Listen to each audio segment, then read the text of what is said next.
দুপুর বন্ধুরা, চলে এসেছি রোজকার মতো দুপুরের মেনু নিয়ে। এখানে আছে ভাত, এখানে আছে আলু, শিম, মাছ আর পেঁপে দিয়ে ঝোল, আর আছে গিমে শাকের তরকারি।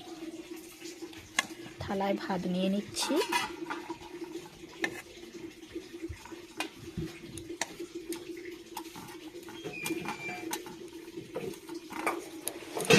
আর নিয়ে নিচ্ছি গিমে শাকের তরকারি। বাটিতে নিয়ে নিচ্ছি ঝোল।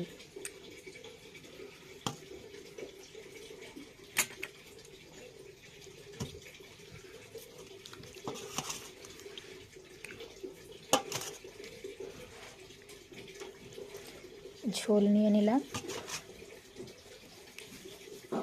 এই হলো আমার আজকের দুপুরের মেনু।